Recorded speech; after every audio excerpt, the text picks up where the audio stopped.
Hi and welcome to episode 4 in this series where we remove the gearbox from my Mini 1 R50, and as you can see the gearbox is now out. So thankfully the rattle wasn't to do with the gearbox. I've removed the clutch and I also measure the clutch to see how much wear is on the clutch and also find out what the rattle was, and this was the rattle. So this is the clutch release bearing sleeve tube, where the arm pushes the bearing onto the diaphragm disc or diaphragm spring of the clutch. And for some reason this had been completely ripped off. So this was just spinning around, merrily smashing away.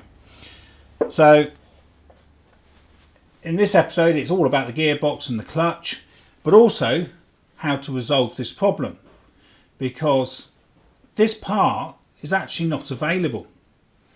It's actually like a special order part which is only available in the whole clutch kit from BMW for I think about £460.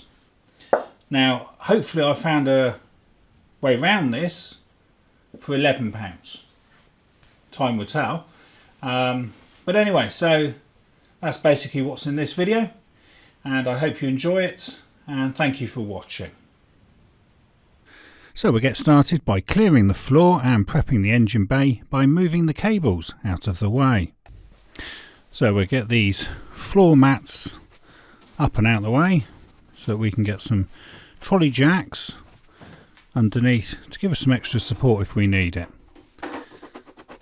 So this is purely just as a precautionary backup. We'll need the jack to take the weight of the gearbox when it finally comes down, and I'm just going to pull these cables up and out of the way so that I've got a better access, though this framework is making life a bit difficult. So I'll start loosening the gearbox bolts. So it might be worth just having a quick look at a photo here to show what the R52 BG looks like when it's actually removed from the car. So here we can actually see the 9 bolt holes, and in this photo we can actually see the gearbox bracket mounting points. And then here's a final photo with no highlights. So we might as well crack on now, and using a 15mm socket I'm just going to try and get access and break those 9 bolts loose, just to make things a little bit easier. I'm just going to do it like a stage at a time, just to get things gradually loose and accessible. Now I did find this coolant pipe here was an absolute nightmare. It really did seem to get in the way and hinder. But so in some ways I think I probably would have drained the cooling system just to have got that pipe out of the way. Now I'm just going to put a jack here just to give some extra support to stop the engine blocking, because we've got one bolt back here, and as you can see I use my foot there and just push the jack up just to hold that a bit better. So this one I'll remove completely, because most of the weight will be on the top bolts once I start undoing everything. So I'll leave the top bolts to last. Whoops, bit of a trip over there. The garage is never quite big enough. So then what I'll do is remove these underneath, and like I say, these won't be actually holding the gearbox up, so I'll just get these completely out of the way. So we'll pop those out.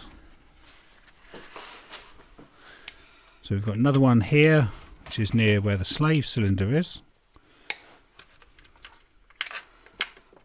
So when we come to tighten these, it will be, we're going to have to try and make sure the gearbox doesn't move too much, because it is rocking around quite a bit there. Now the one thing I did find with having the bar above the engine, the support bar, was it did actually make access quite difficult. So I wasn't quite expecting things to be quite as difficult as they are once you've got a couple of bars over the top of the engine. Right, so I'm going to take the gearbox weight now Now this is where things went a little bit wrong actually, and thank goodness I actually added a strap. So this is my paranoia strap, which I'm just going to pop on there as like a safety to try and avoid the gearbox just dropping onto the floor if everything goes wrong, which ironically I needed.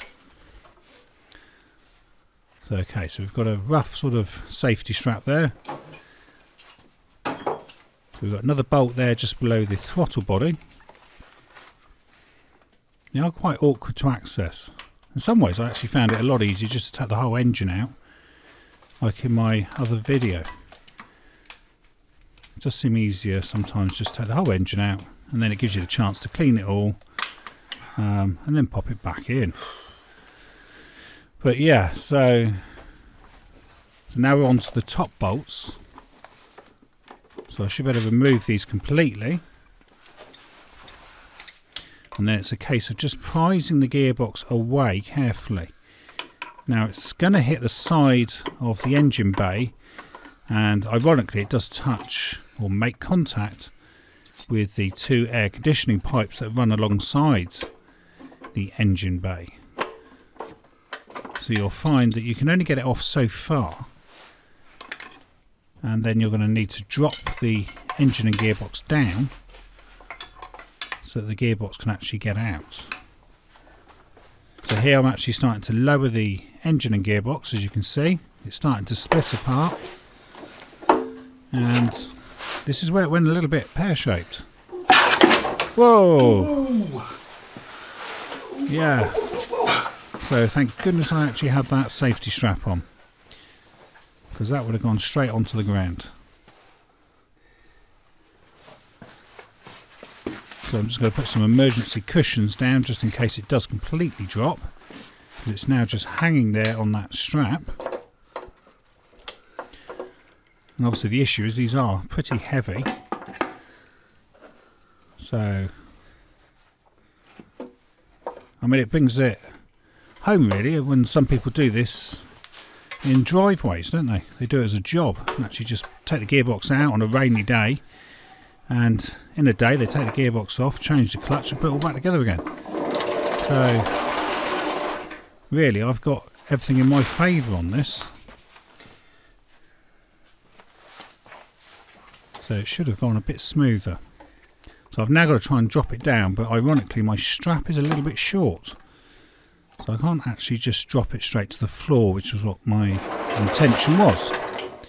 So we'll have to bring the trolley jack back in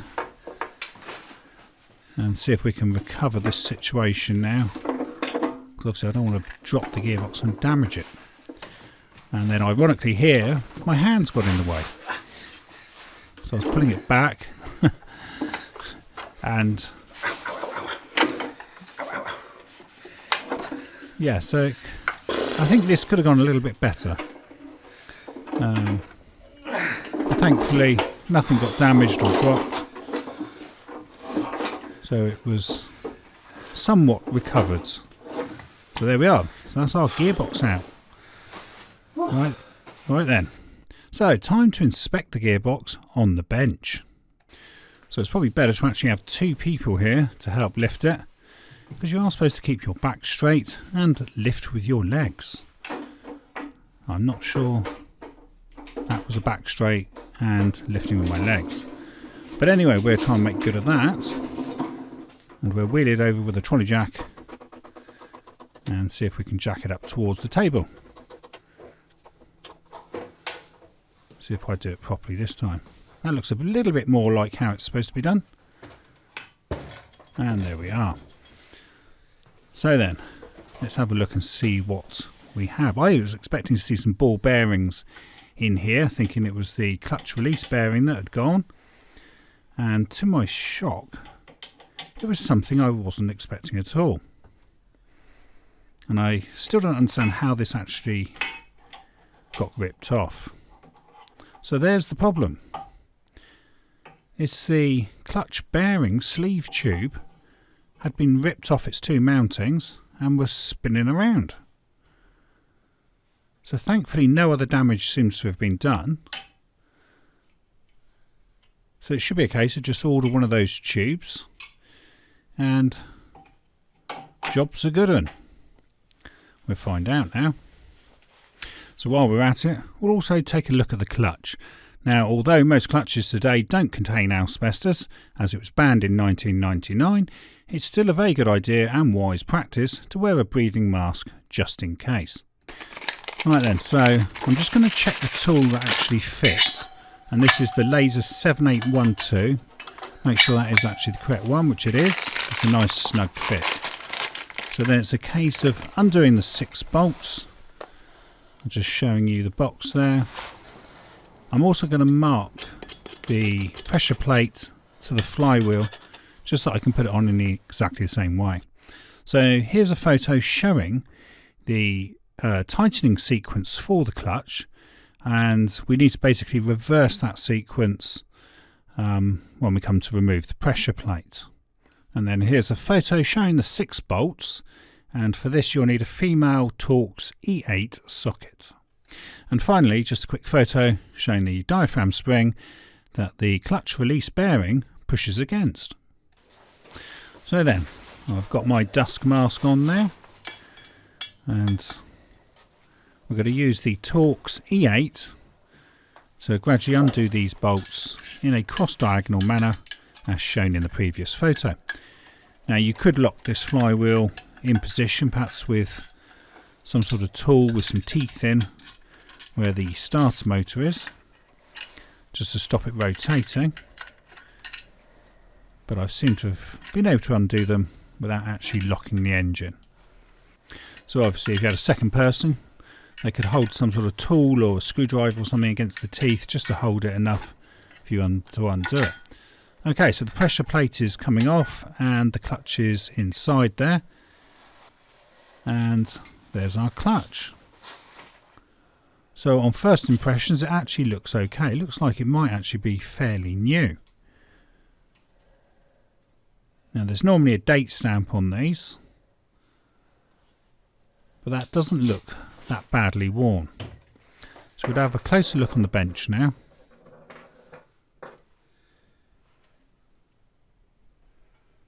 And there is a date there, which is 2016. So what I'll do now is to clean the clutch disc. So for this you should use methylated spirits, and again I'm just going to put a dust mask on to avoid any dust from the clutch breathing it in accidentally, and also to minimise the vapours from the methylated spirits. So it's actually not technically just a dust mask, it's actually a vapour mask as well. Okay, so using a clean brush, I'm just going to rinse this down. Now as I'm doing so, I'm noticing a lot of shiny bits of metal.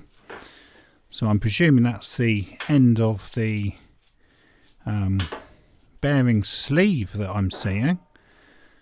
But either way, we definitely want those metal particles gone, because they're just going to accelerate wear, possibly, of the clutch plate. So then onto the pressure plate, where I can definitely see a lot of metal particles. So we get all this nice and clean.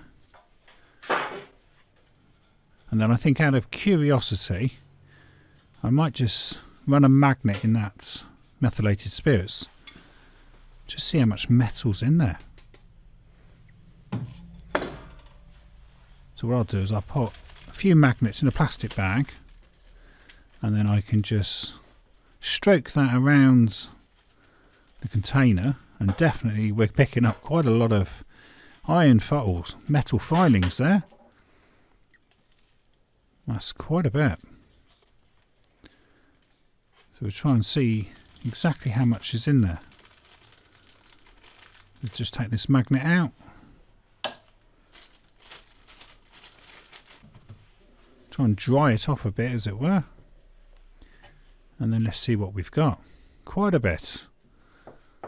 So I presume that is the end of the bearing tube.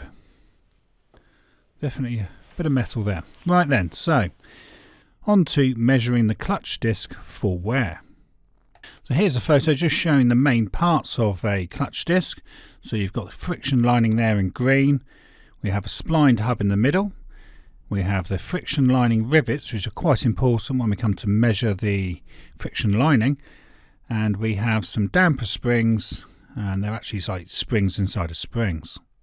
So here you can actually see me measuring the thickness of the friction material. So we use a vernier caliper and we measure from the top of the rivet to the surface of the friction material, and in this instance it's 1.17 millimeters. And if that measurement is under 1 millimeter, it's worth replacing the clutch disc because it's not got much life left. So BMW do say to mount the clutch onto the input shaft and check for ease of movement. Now I presume that's the sliding backwards and forwards that they're talking about, and this slides with no issue at all. So I'll go on to measuring and finding out how much disc or friction material we've actually got left on here. So using some vernier calipers, we measure from the top of the rivet on the side that goes to the gearbox. So this is where the springs are protruding. That's the gearbox side, and we've got 1.16 millimeters. So according to that, this clutch is actually looking okay, which it should be because it was changed in 2016. And we take another measurement. We've got 1.19 millimeters. So I'm just going to check around. They should all in theory be the same. 1.14, because the clutch should obviously wear at the same rate, and 1.17.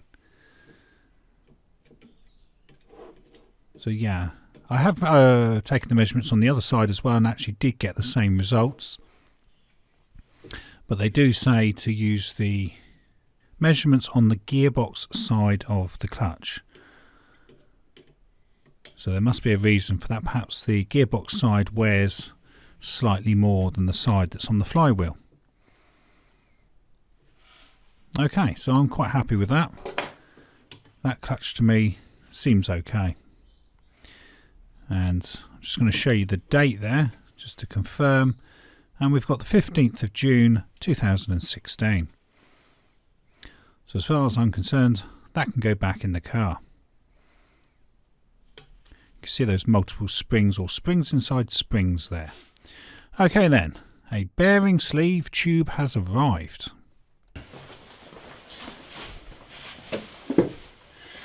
So I thought it's probably better to try and explain this one because I'm a bit confused on this. So we've got the guide tube, which is broken. Now, I tried contacting the local motor factors and they said this part is not available. It's only BMW only. So I contacted BMW in Swansea and they said it comes as a complete kit, which includes the disc, the pressure plate, the release bearing, the release lever and the guide tube that I need. And that is a staggering £387.60 plus VAT, bringing it to £465.17. And since my clutch actually seems to be okay, that's a lot of money for just this tube. So one of my options was I either re-weld it, take the pieces back off and try and weld it up and make the best I can out of it, or look online. Now I looked online, I couldn't find anything, but a couple of my friends, Andy and Jack, both looked online and came back with this, which was a GT3009, which is available from Car Parts in Motion for £11.83 delivered. Bit of a price difference. So it appears to be exactly the same, and the mounting points seem to be the same. The only difference there seems to be is the height of the tubes, but I'm not sure if that's because that one's been worn down, because obviously that's been wearing away inside and has definitely worn, or whether this tube's slightly too long. That's my only concern, is could that tube be slightly too long.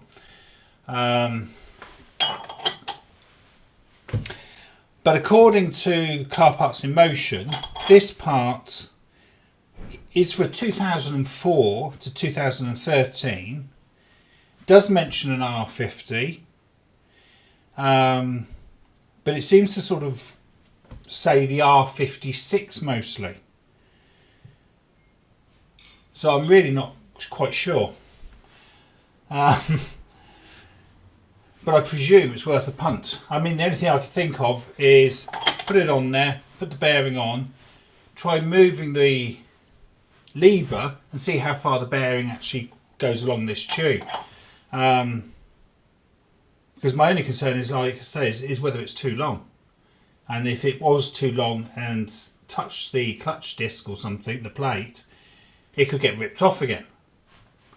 And is that what happened to this previous one? Perhaps this one is that one and it was the wrong part because somebody else tried to avoid paying £465, so they did exactly what I'm about to do, popped this on and then it got ripped off. So that's my only dilemma. I mean, the clutch plate itself, it does have on there 15th of the 6th 2016, so this is a new clutch. So I'm surprised we've got a new clutch and pressure plate, yet we've got a broken guide tube. But if I take this off, this is an E8, so we're, oh God, it's quite stiff.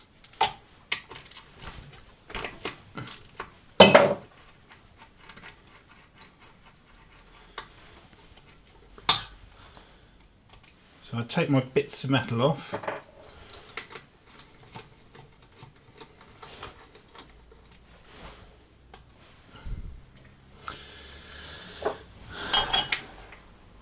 And let's just see if this actually does appear to completely line up.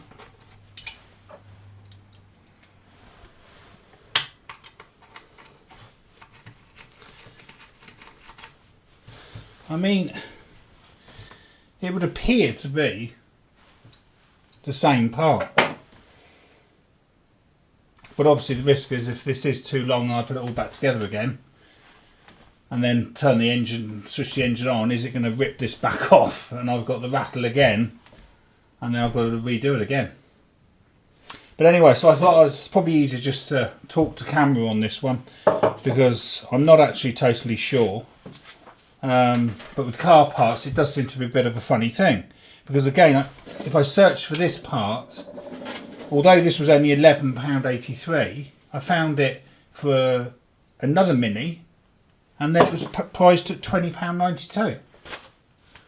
So it's almost like they just sort of, I don't know, make it all up. The parts might all be interchangeable, but on a different car they're going to double the price depending on what car. So I don't know. But anyway, so I'll crack on with this then and see where it goes. So finally on to reference photographs, and you can pause these to view for longer. So we'll start off with the box which the guide tube came in, just so that anyone can see that. And here we can see the flywheel with the pressure plate and clutch in place while it was on the engine. That just gives you some idea there. Take that at different angles so you can see all round. And then we can have a look at the gearbox, and here you can see the clutch release arm in red and the clutch slave cylinder point at the bottom.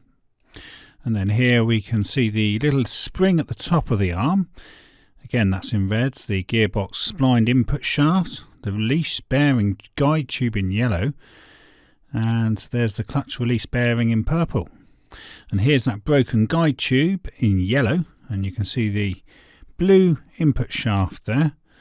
And here's a close-up showing the different parts and the two little bits left on the gearbox. So yeah, a bit of a mess there. So we'll have a quick look at the clutch release bearing, and this is what they look like, and they just clip on there. And here's the number on my gearbox. And then finally some close-up shots of that broken guide tube, and you can see it's been scored around, presumably by the fingers of the diaphragm spring. All a bit of a mess. So, you've been watching Gearbox and Clutch Removal and Inspection, and thank you for watching, and I hope this video helps you remove your gearbox or clutch on your car. This video was filmed and edited by me, Mark Savage, in October 2021, and I can be found on Instagram and Facebook under Goats and Gators.